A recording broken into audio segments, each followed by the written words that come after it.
Boa noite, meus irmãos. Sejam todos bem-vindos. Hoje é um dia especial, como a gente anunciou, né? Depois de praticamente 6 anos quase da pandemia, a gente está retornando então à palestra na sexta-feira. Era o nosso único dia em que a gente não tinha essa disponibilidade. Eu considero o momento aqui da palestra um momento, talvez um nosso grande tratamento, nosso grande acolhimento, é onde a gente tem mais gente, onde tem mais magnetismo disponível, onde os mentores estão para poderem nos auxiliar, né, nesse momento. Muitas reflexões, muitos pensamentos, muitas coisas são intuídas aqui durante a palestra. A gente, quando voltou, naquela época da pandemia, a gente voltou na sexta-feira, mas a gente percebe que sem a palestra, o próprio volume, os trabalhadores, então a gente está aqui basicamente há mais de um ano quase, preparando esse retorno. Nós já temos desde 2024 o grupo do estudo do Evangelho, que é às 19 horas, e vai persistir, que é uma sala 5 lá do bloco mediúnico, todo mundo fica numa roda, então está aberto para qualquer pessoa que chegar.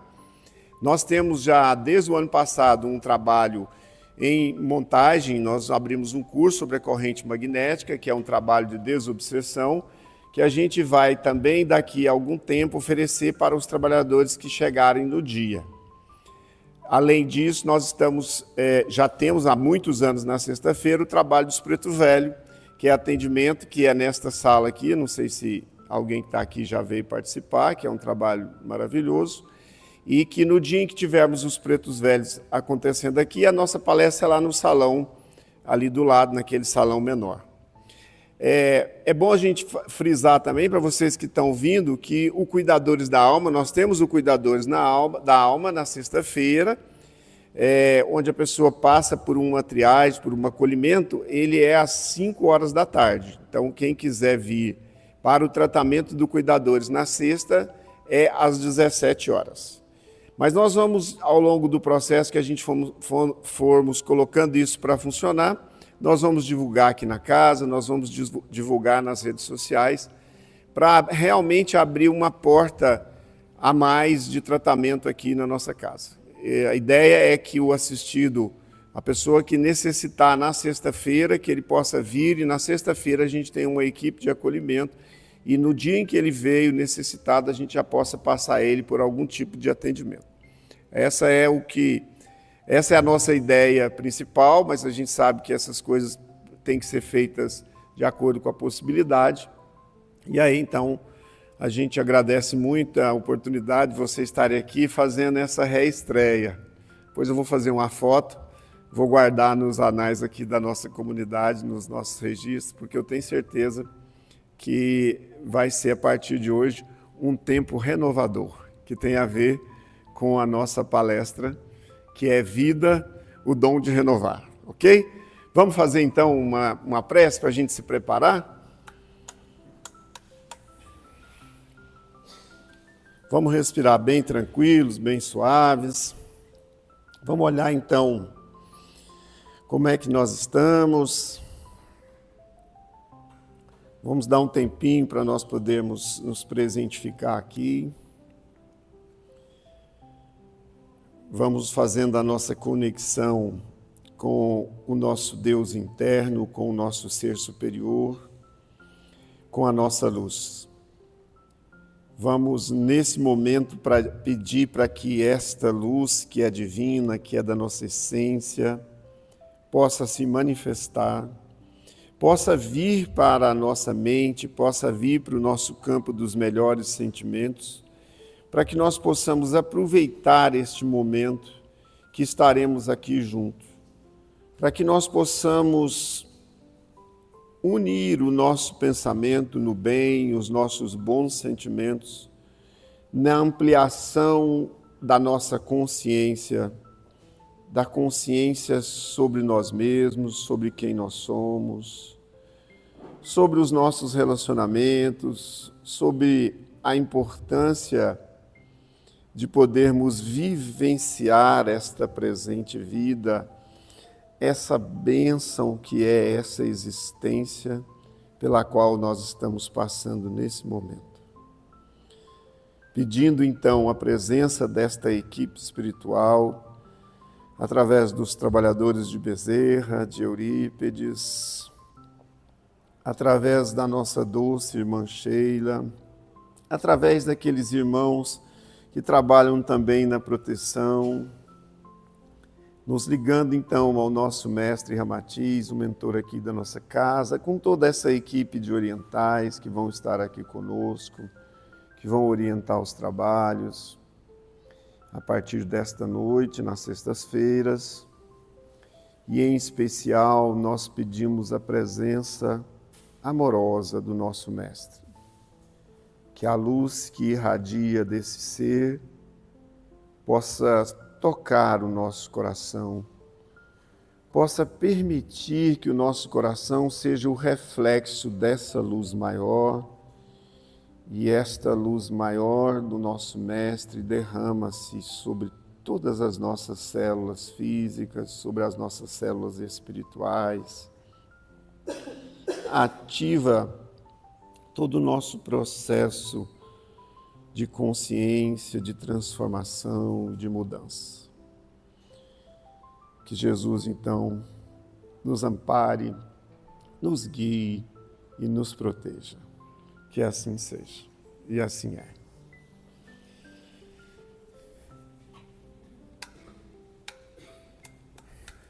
Hoje, diferente do que normalmente eu faço, eu não fiz slides. Eu cheguei até a começar a fazer, mas eu tenho percebido que às vezes isso tem tirado um pouco da minha espontaneidade em função do rito que eu tenho que seguir em relação aos slides. Vamos ver como vai funcionar. Então, eu estou pedindo aí ajuda para vocês, para que a gente possa, então, ser esse instrumento mesmo dessas reflexões.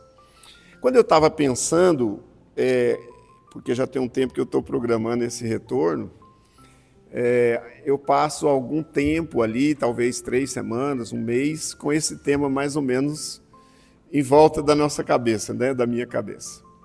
E eu não sei exatamente por que eu decidi, à medida em que eu fui pensando aqui no dia, no que a gente precisava falar, eu achei que era importante a gente frisar o que eu até falei na prece aqui, a importância de nós reverenciarmos a nossa existência, a nossa vida.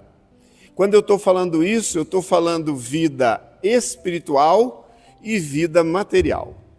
A gente que acha que existem 2 vidas, muitas vezes para explicar a gente fala isso, mas no fundo só existe vida e vida em abundância. É esse o recado que o Mestre deixou para nós.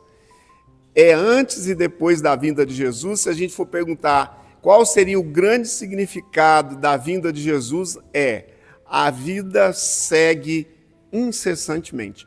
Não há interrupção da vida. Hoje, então, eu vou tentar trabalhar essas ideias aqui, desse conceito da vida física, da matéria, intimamente correlacionado com essa vida espiritual. Porque, na verdade, não há como você distinguir isso mesmo. Por que isso? Porque somos espíritos. A gente não cansa de falar isso aqui. Somos espíritos e temos um corpo. Estamos vivendo uma experiência na matéria. E se a gente parar e pensar qual a razão, então, desta existência, a gente pode dizer que é, mais uma vez, um ato de amor do nosso Pai, nos dando a oportunidade de vivenciando as experiências na matéria, de encontrando um com o outro, de desencontrando um com o outro, de reencontrando um com o outro, nos dá uma oportunidade de aprender sobre quem somos, quais são os sentimentos, quais são os pensamentos que motivam as nossas atitudes. Então, se a gente pensar, Existem muitas respostas para dizer o que nós estamos fazendo aqui. Mas a gente pode dizer que é uma jornada de autoconhecimento. É uma jornada de olhar e poder ampliar para a nossa consciência. Em nós existem potenciais, existem forças divinas que estão colocadas dentro de nós.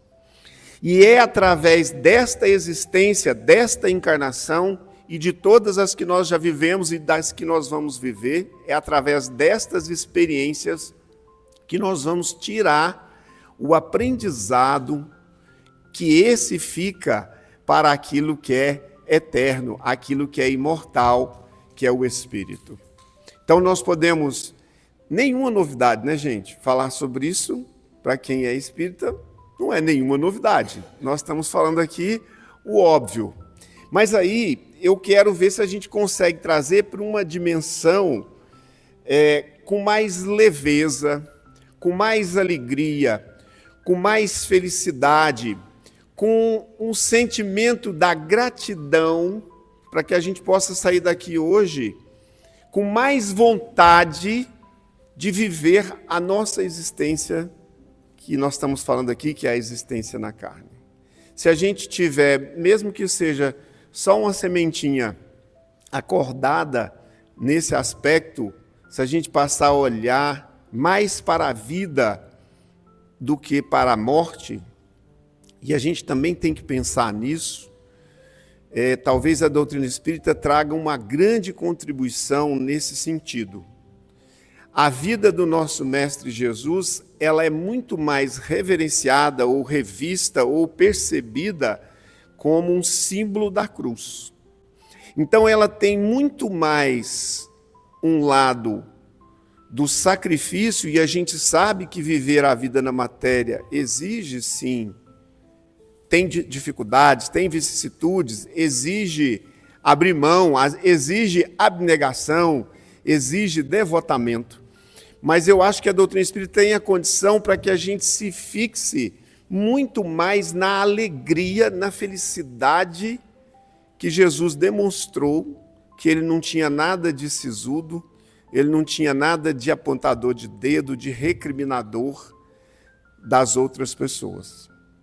Por quê? Porque se a gente for olhar ao longo dos últimos 2000 anos, existe algo talvez muito atávico em nós, muito que a gente nem consegue perceber, muito ligado na nossa energia, que é esse sentido do martírio.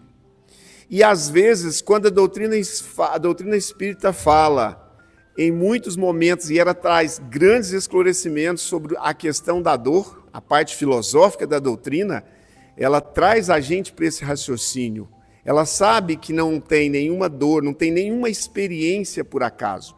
Ela traz também como doutrina consoladora que há um Pai de amor e bondade que está, de alguma forma, num campo muito mais amplo, muito mais alto do que a nossa visão só do que nós estamos vivendo, só da estradinha que nós estamos caminhando. Porque talvez se a gente passasse sobre aquela mesma estrada, às vezes de avião, né? A gente às vezes vai chegando, descendo assim do avião, você vai percebendo como amplia a nossa visão. Então eu acho que a gente pode trazer essa visão de que o Pai tem um campo de visão, de ação muito maior, muito mais amplo do que quando nós estamos aqui passando pela dor, passando pelo sofrimento. Por isso, e eu já ouvi isso de pessoas falando assim para mim, não, vocês espíritas gostam muito da dor. Vocês já ouviram isso, gente? Vocês gostam de falar demais da dor. E aí a gente tem que ter essa visão e essa oportunidade de esclarecer que a gente sabe que, à medida em que nós atuamos contrário às leis espirituais, a gente, de alguma forma, é convidado pela dor a ressignificar as experiências. A gente é convidado pela dor a reprocessar os sentimentos. No nosso trabalho mediúnico, eu uso sempre essa palavra, ressignificar o sentimento. Porque às vezes um processo obsessivo, ele se instala e ele existe há 150, 200 anos, porque aquele que acredita que ele foi vítima e que ele foi lesado, e ele realmente pode ter sido vítima e lesado naquela época, há 150 anos atrás, ele vive hoje, porque a vida segue incessantemente, mesmo ele tendo desencarnado naquela época, ele vive hoje estagnado, paralisado naquele sentimento. E a gente sabe que a espiritualidade nos mostra que, e a gente até fala isso às vezes para a entidade obsessora, no diálogo que a gente tenta fazer com esse irmão, de que ele já está buscando uma mudança, porque ele já está reencarnado.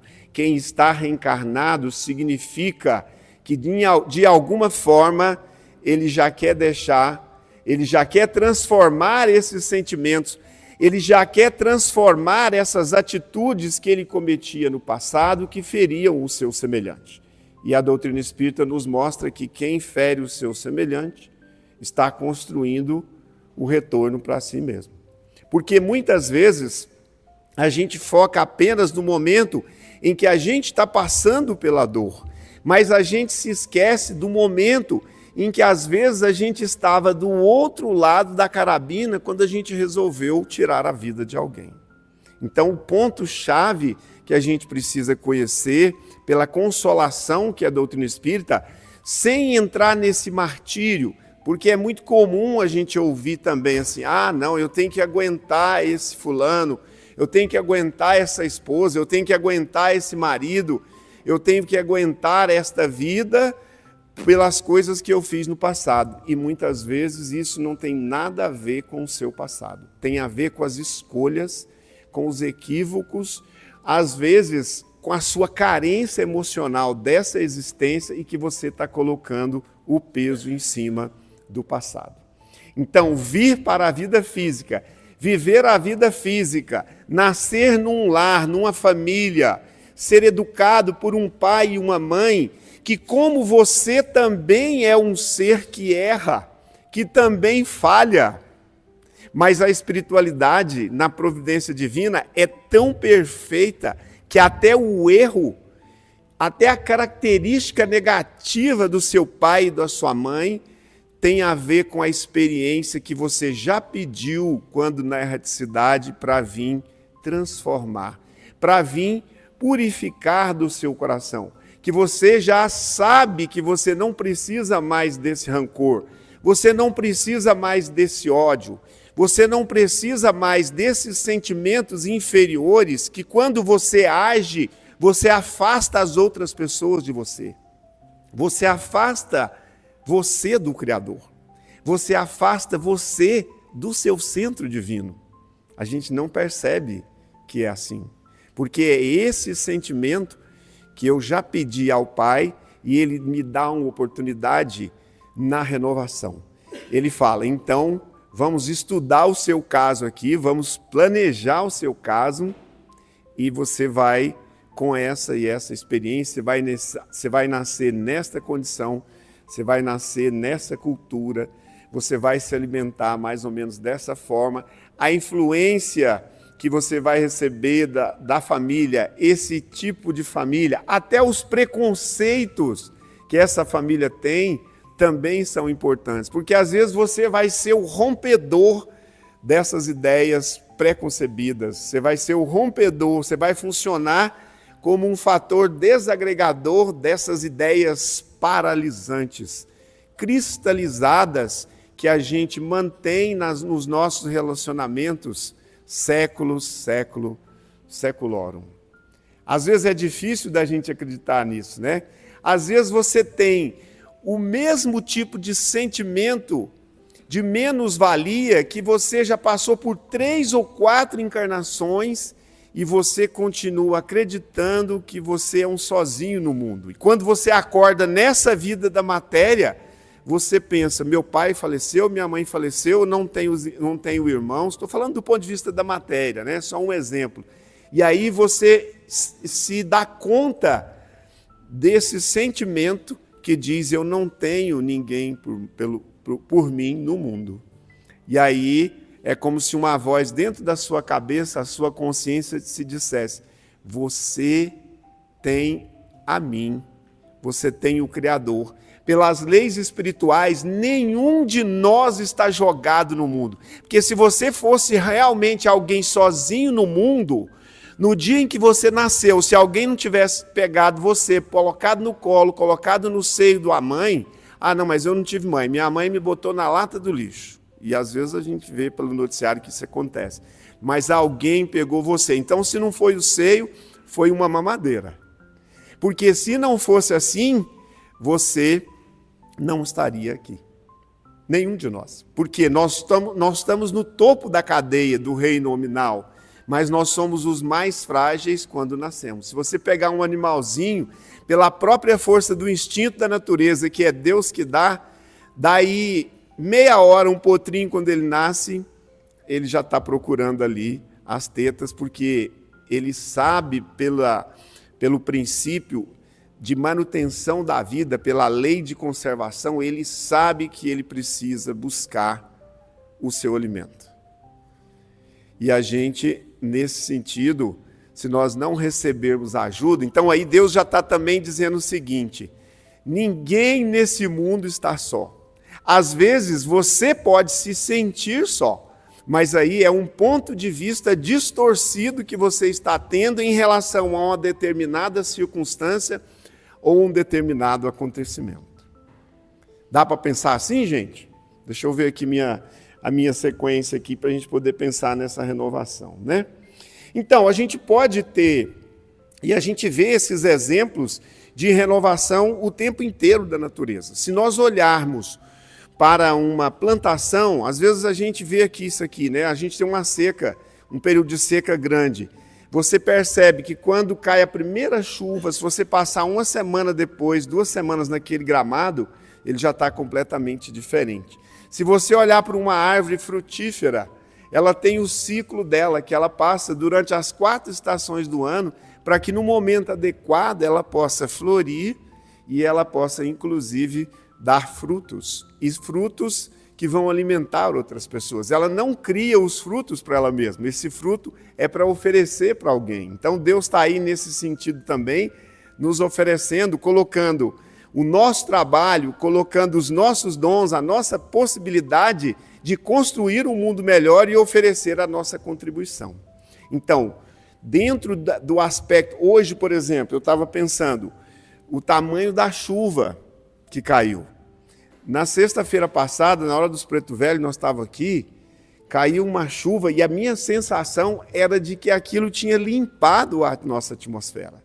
Então eu estou trazendo um exemplo de como a natureza, se você olhar uma planta, se você olhar o próprio animal, como a gente falou aqui, se você olhar o desenvolvimento de uma árvore, quando você vê essa árvore com 40 metros, você acreditar que um dia essa árvore era uma semente desse tamanho.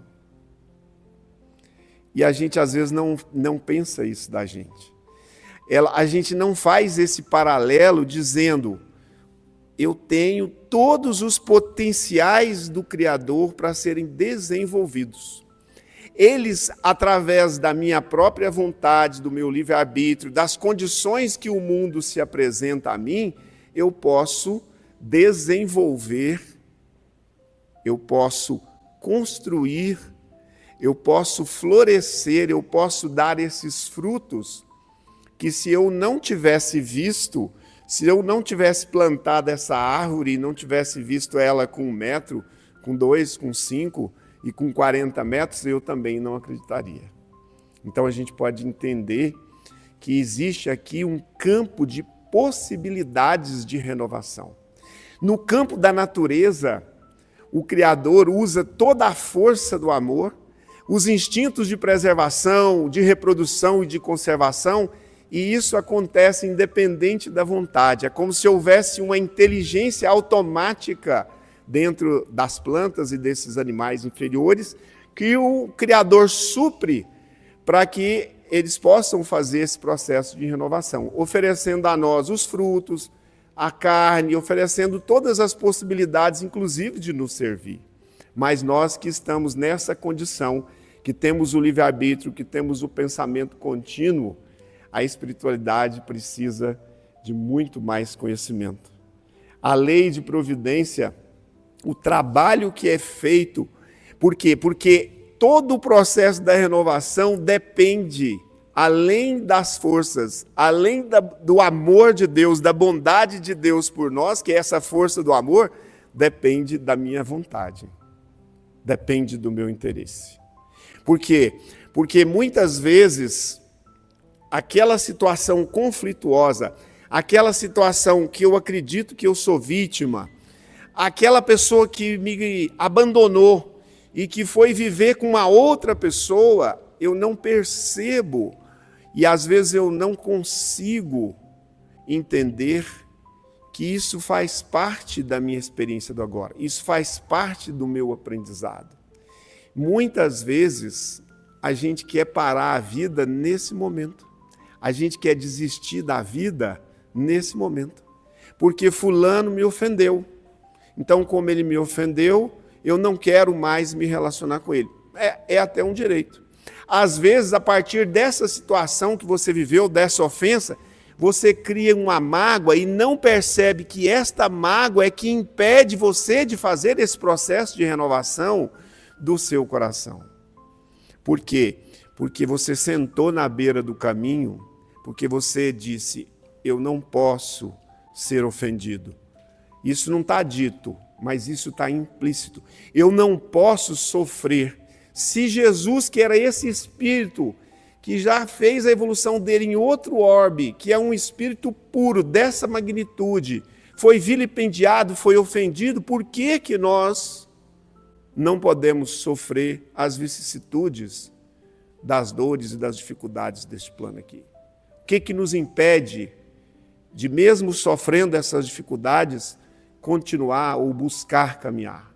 O que nos impede é o nosso orgulho, é o nosso egoísmo, é o nosso egocentrismo. É acreditar que tudo e todas as coisas têm que atender à minha vontade. É como se o meu pai me devesse, a minha mãe me devesse, Deus me deve. Se Deus me deve, eu quero tudo de mão beijada e entregue na minha mão. E a gente já conhece pelas leis espirituais que você vai ficar sentado, como diz aquela música, sentado à beira do caminho. Então, no caso da natureza, das plantas, dos animais, o processo é quase automático. No caso nosso, ele necessita da nossa participação. Ele necessita do nosso desejo de mudança. Ele necessita do nosso desejo de transformação. Por que que é tão complexo? Porque a maioria das soluções que a gente foi tomando ao longo das nossas vidas espirituais, elas estão baseadas, sim, na nossa vontade. Então, a gente foi construindo egocentricamente essa ideia de que a minha dor, a minha dificuldade tem que ser solucionada primeiro do que a do outro. Então, a nossa sociedade hoje, isso aqui não é para a gente se julgar, não. Nós descemos num nível tal que a gente vem aí nos últimos 300 anos de degradação do ponto de vista do respeito ao outro, do ponto de vista da consideração à vontade do próximo, em que nós estamos criando um processo de imobilização. À medida em que nós deixamos que esses sentimentos inferiores vibrem em nós e tomem conta das nossas palavras, das nossas ações, nós vamos criando magneticamente, gente, nós vamos criando imobilidade. Não sei se eu vou dar conta de explicar esse pensamento aqui, mas eu vou tentar.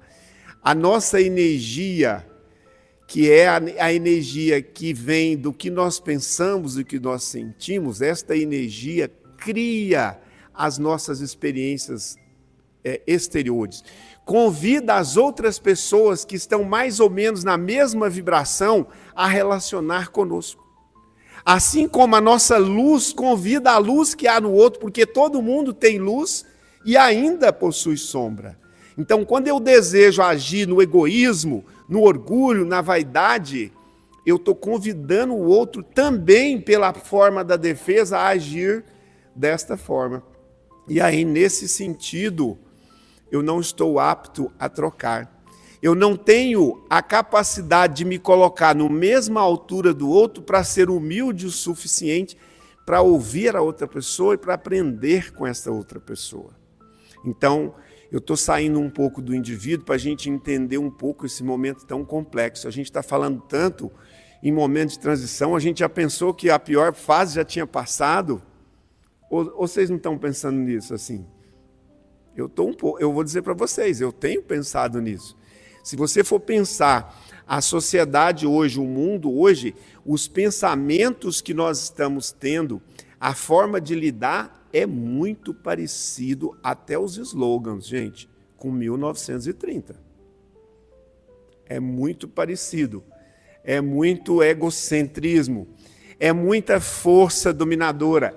É a expansão, vamos dizer assim, da malícia, da maldade, que nós estamos, sem perceber, deixando que esta energia que também há em nós seja usinada, seja projetada, seja eliminada. Então, quando nós relacionamos um com o outro, nós não nos relacionamos só com a nossa luz, mas nós podemos sim decidir não manifestar essa raiva, o ódio, o rancor, o apontar de dedos, que é o que a gente está vendo na sociedade hoje. Inclusive, ficou, né, gente? Ficou muito bonito agora. Quanto mais agressivo, quanto mais apontador de dedo, mais seguidores. Ainda nós estamos vivendo esse momento ainda desse problema de que as pessoas fazem tudo pelos seguidores, porque é um mundo que está nesse campo da fantasia. E o que a espiritualidade, em linhas gerais, pode nos dizer? Que esse mundo precisa ruir. Esse mundo precisa se transformar. E eu não estou falando que a transformação vai ser numa guerra mundial, eu não tenho informações sobre isso, eu não tenho essa bagagem, eu não tenho contato com esse nível hierárquico de espíritos. Eu só posso falar daquilo que está perto de mim. Portanto, cada um tem que cuidar da sua produção energética, da qualidade do teor vibratório que você emana, que define os relacionamentos que você tem. Porque eu não tenho poder para ir lá e falar para o Trump parar com a guerra. Eu não tenho esse poder. Mas eu posso, através de mim, da minha oração, não fazer as minhas guerras internas que acabam manifestando no mundo sem essa renovação que nós nos propusemos a fazer. Por quê? Porque essa é a forma de resolver a vida mesquinhamente, egoisticamente, orgulhosamente, que a gente vem fazendo séculos, seculorum. Por isso que é tão complexo e tão difícil mudar. Por isso que exige um esforço para você sair do parado. Isso é igual carro, a primeira marcha é a marcha mais forte. Você vai ter que querer sair desse processo mental que está altamente manipulado e estimulado. Eu estava vindo ali com meu pai falando isso, por esse excesso de informação. Então a gente vai ter que, alguma coisa vai acontecer em função de que à medida em que nós vamos gerando mais energia negativa, nós vamos parar em um determinado momento, assim como foi o processo da pandemia. Eu considero que ali a gente estava num quadro tal que era necessário que a gente voltasse para dentro de casa. E será o quanto que nós aprendemos ao vivenciar a pandemia. Porque parece que para alguns aconteceu o contrário. Eu vou ficar mais egoísta. Se tem vírus, se tem problema, se vai faltar comida, ou se vai ter alguma coisa que falte para o outro. Né? Então, há uma necessidade de que nós, como células individuais desse processo de transformação, que é o espírito humano, possamos fazer a nossa parte. Não será pedido a nós a justiça ou a injustiça do mundo. Só será pedido aquela que eu estou vivenciando, com quem eu fui injusto, com quem eu fui incorreto. Isso sim. não será pedida a justiça do mundo inteiro, porque existem níveis e degraus que são trabalhados para que as coisas possam acontecer. Nada disso está dissociado do nosso processo, né? Então, o que a gente pode entender o que é nesse sentido a vida, né? Essa semana eu estava falando com meu pai, eu me lembrei, quando eu tinha uns 8 anos, lá em Goiatuba, que eu ia lá para a oficina. Meu pai é ferreiro, está hoje aqui com 90 anos. E ele trabalhava lá e tinha um fole. Vocês sabem o que é um fole? Onde o ferreiro vai lá, põe aquele ferro, põe o carvão, toca, aí essa era a minha parte. Tocar a ventoinha, sentado em cima do monte de carvão, e tocava a ventoinha para que o ar pudesse soprar ali por baixo, né, pai? Era por baixo ou era na lateral, não me lembro mais. Eu sei que ele fazia o fogo queimar e ficar incandescente.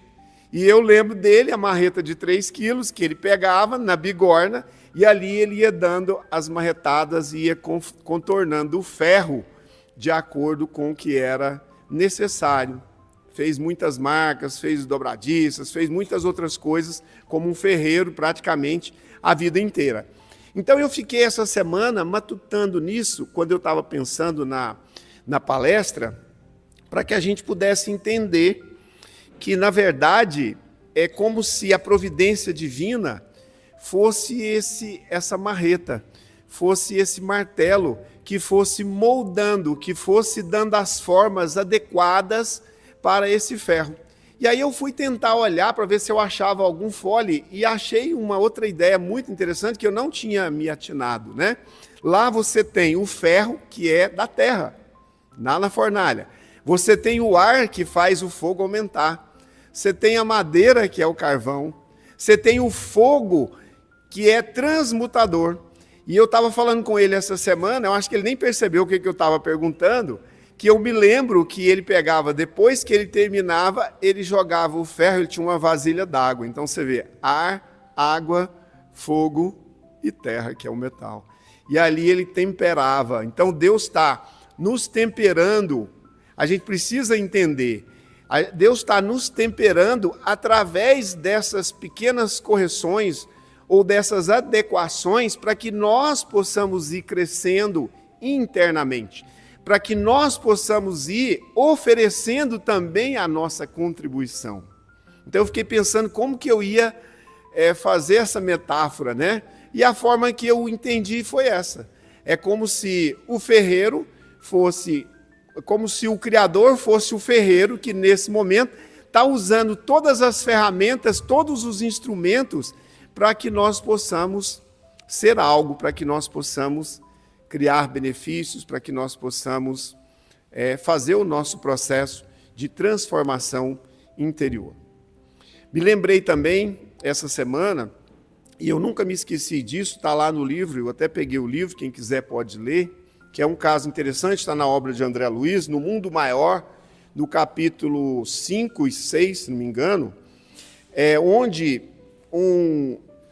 uma história no lar de Cipriana, que é uma benfeitora espiritual, que tem um amor impressionante quando ela chega, e o André Luiz e o Hilário vão contando que existia ali um conflito, onde um pai adotivo cria um filho, ali meio como empregado, meio como filho adotivo, e esse filho cresce, e quando ele chega à fase adulta, esse filho pede alguma contribuição pelo tempo que ele tinha passado. E esse pai também muito duro, muito ligado no aspecto financeiro, o capítulo lá não entra em detalhes, né? Mas ele resolve romper as leis espirituais desse jovem. Ele acaba assassinando o pai e ele acaba pegando o dinheiro que ele tinha no cofre, deixou uma parte, e com aquele dinheiro, que é o que ele achava que ele precisava para começar uma vida nova, e esse pai assassinado transforma-se numa verdadeira besta fera atrás daquele que ele considerou o seu algoz. Ele passa 20 anos de perseguição. o indivíduo cometeu esse erro, que era jovem, ele não conseguia desvencilhar-se daquele pensamento, do momento que ele tinha feito ali aquele ato equivocado, mas ele procurou caminhar, casou-se. Depois disso, ele teve 5 filhos. Ele tinha uma mulher que completava muito, que era muito cuidadosa com as coisas, com a criança, muito amorosa, mas esse filho não conseguia aproveitar a vida. A consciência dele, aliada a esse perseguidor implacável, ele não conseguia desvencilhar. E ele estava já com problemas de saúde muito grave. E aí o André Luiz e o Hilário, acompanhando, eu acho que é o Calderaro, e ele faz todo esse processo, um desencarnado, que era o pai que tinha sido a vítima, o assassinado, mas que tinha se transformado nesse perseguidor cruel. Ele faz um encontro do jovem que estava acamado em hospital, já com risco, né, de desencarne, e ele faz um encontro entre eles, entre os dois. E aí, quando eles estavam pensando, né, o André Luiz e o Hilário, acreditando que ali eles iam fazer alguma coisa, naquele momento o Calderaro fala: agora nós vamos esperar, porque mais do que de raciocínio, nós vamos precisar de quem ama. E aí, nesse momento, vem essa Cipriana, que era coordenadora, tipo de um posto avançado lá no umbral, e nesse momento ela primeiro acolhe o jovem desdobrado, que estava ainda encarnado, trata ele como se fosse um filho, não deixa de conversar com ele sobre o ato equivocado, mas não fica apontando o dedo, como a maioria de nós faria. E ele sente como se ele estivesse sendo acolhido pela própria mãe que ele nunca teve. Ela coloca ele no colo, encosta nele, e ele sente muito mais do que o intelecto, ele sente todo o amor dela. E depois disso, que era mais difícil, o obsessor, com todas as razões que ele tinha para poder cobrar a dívida do outro, que ele tinha feito por ele, tinha acolhido ele, senão ele estaria na rua. E aí ele faz as argumentações dele, e aí ela pega e diz, Cipriana diz para ele que sim, que tudo isso era verdade, que ele tinha passado por esse sofrimento. E aí ela conta para ele que quando ela estava encarnada, ela tinha 2 filhos homens, 2 filhas mulheres e um marido. Os 2 filhos morrem na guerra, em pouco tempo isso aconteceu. As 2 filhas acabam saindo de casa e ele não fala essas palavras lá, mas acabam indo para a prostituição. E o marido, quando ela desenvolveu a lepra, ele simplesmente, olhando ela naquela condição, ele a abandona. Então, em pouco tempo, mas nem por isso, em pouco tempo ela foi dessa família que ela tinha a essa condição muito difícil até de sustentar, de alimentar, mas ela, ao longo desse processo, ela nunca se revoltou. Então, quando ele vai falar para ela do problema, do que ele tinha sofrido, como se ele fosse o único injustiçado no mundo, ela conta para ele a história dela. E aí ela conta que por causa disso tudo, da forma com que ela vivenciou isso tudo, que ela podia galgar hoje o trabalho que ela fazia como coordenadora desse lar de Cipriana, lá nesse umbral, recolhendo, muito próximo da crosta da terra, recolhendo nós mesmos, indivíduos medianos, que vão trabalhar ali e vão retornar para a carne o mais rápido possível, mas que ela tinha condições e de pertencer a esferas muito maiores. Por quê? Porque ela tinha feito o processo da transformação não no mundo exterior, mas ela tinha feito o processo dentro dela, dentro do coração dela. Então, quando ela pegou esse outro, que era o que tinha sido a vítima, ele também sentiu o amor. E quando ela conversou com ele e mostrou, inclusive, a casa do jovem, acho que chama Pedro, e o que foi assassinado, depois vocês vão ler lá, Mundo Maior.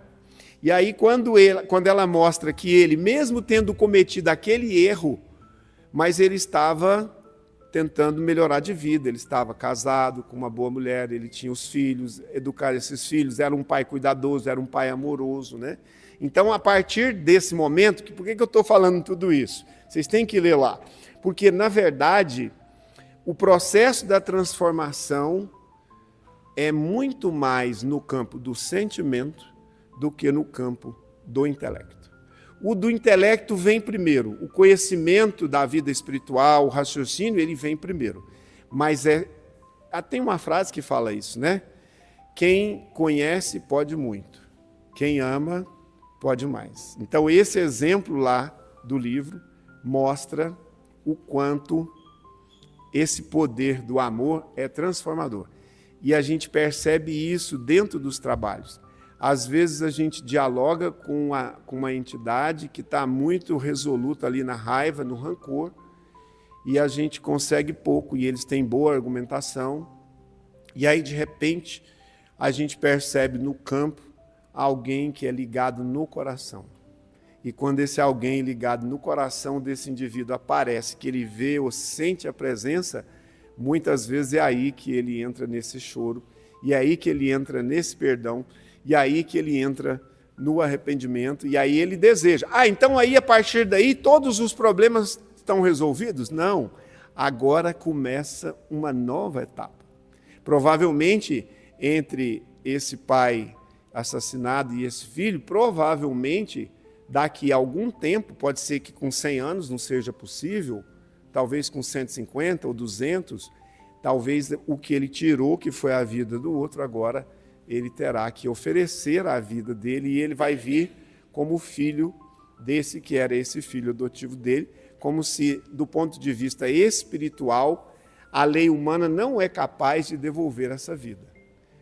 O conhecimento das leis espirituais, ela é capaz sim de reparar. Aquele que tirou a vida vai oferecer a vida para o outro. E aí quando vem, às vezes vai ser aquele filho difícil, criador de caso, tudo que o pai faz não está bom, tudo que ele faz não dá certo, aquele que depois pega o carro do pai, dilapida o carro, o patrimônio do pai, e o pai não sabe explicar, não entendo esse meu filho. É porque nós já estamos no outro tempo do processo. Porque a lei tem esse fator para renovar.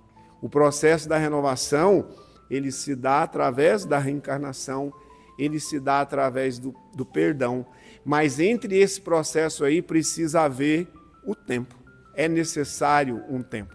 Então as leis espirituais, a justiça divina, o Criador quando atua, ele atua nesse modelo da justiça, da solidariedade, da fraternidade e da misericórdia. Não deixa de cumprir a regra. É assim e continua sendo causa e efeito. Mas ela é acrescida sempre da oportunidade da misericórdia divina atuar. Então esse é o processo, para a gente sair daqui pensando um pouco sobre isso. O que nós estamos passando, o que nós estamos vivendo, por mais que seja difícil, que seja dolorido, e a gente aqui tem esse slogan da casa, toda dor importa. Por mais que isso seja difícil e dolorido, nós podemos dizer claramente que nós estamos no lucro, e é muito. Nós estamos recebendo uma oportunidade amorosa do Criador para que nós possamos seguir nesse processo de transformação. Se a gente olhar para o nosso passado, a gente devia comemorar muito os nossos avanços que a gente tem na evolução espiritual. Esta é, e muitas vezes a gente escuta isso na sala, a sua melhor experiência, essa é a sua melhor encarnação. E às vezes a gente fica aí estagnado, parado, impedindo o processo natural de caminhada e de renovação. Ok? É essa mensagem que eu quero deixar para vocês. Estamos no horário. Vamos lá, meu irmão. Vamos tocar aqui, vamos fazer um pequeno tratamento. Vou desligar a luz.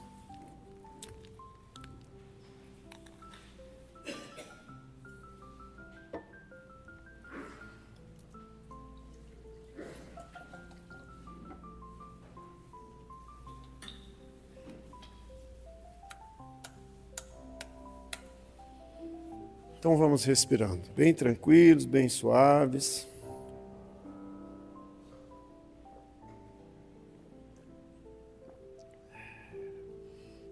Vamos deixar essa música junto com a figura aqui do nosso mestre, que está bem aqui atrás. Se você quiser colocar aí no seu pensamento uma outra figura, fica a seu critério.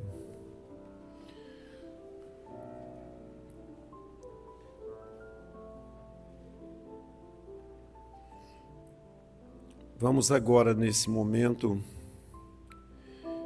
pedindo a presença do nosso mentor individual, nosso anjo da guarda. Vamos sentindo a conexão com esse amigo, com esse irmão. Vamos pedindo aqui a equipe espiritual de Bezerra, de Eurípides, do nosso mestre Ramatiz, para que nesse momento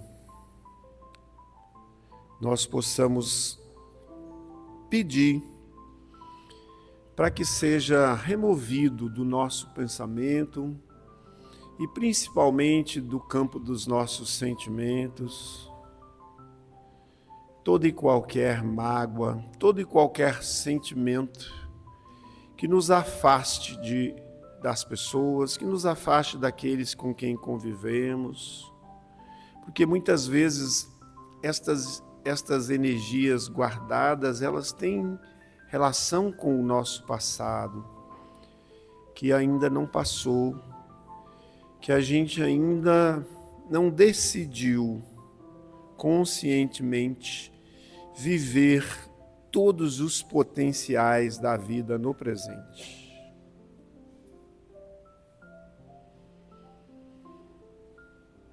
Tudo que é negativo, que tem a ver com o medo de não ser aceito, o medo de não ser amado, o medo de não dar conta, o medo de não ser bom o suficiente. Tudo isso nos impede de renovarmos a nossa vida e a nossa experiência. Tudo isso nos impede de purificarmos o nosso coração, de abrirmos o campo da nossa mente para novas possibilidades, para grandes realizações nesse campo íntimo, para que nós possamos edificar esse reino da paz, da confiança, da alegria, da leveza dentro dos nossos corações. O reino de Deus é obra divina no coração dos homens. Que nós possamos abrir esse nosso campo e pedir essas mudanças, essas transformações. Que a energia gerada por cada um dos irmãos possa, nesse momento, ser utilizada pelos mentores que estão na sala e esta energia possa ser transmutada, movimentada, reorganizada, renovada e que ela possa novamente descer aqui sobre as nossas cabeças. E ela possa, entrando pelo nosso coronário, transmutar todos os nossos centros de força, encontrando todos os nossos órgãos, todos os nossos tecidos, todas as nossas células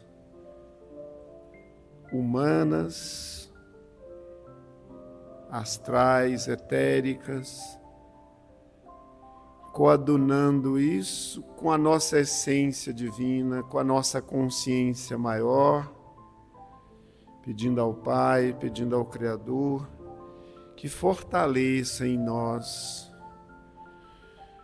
esses bons propósitos da alegria, da leveza, da felicidade por já sermos quem nós somos. É o aceitar a si mesmo, é conseguir conviver consigo próprio, sabendo que somos espíritos feitos à imagem e semelhança do Pai. Que todos os nossos potenciais divinos depositados em nós poderão crescer, poderão externalizar, dar flores e frutos. E que esses frutos do bem possam contribuir com todos aqueles que estão nesta caminhada transformadora, edificadora da nossa vida, da presente existência.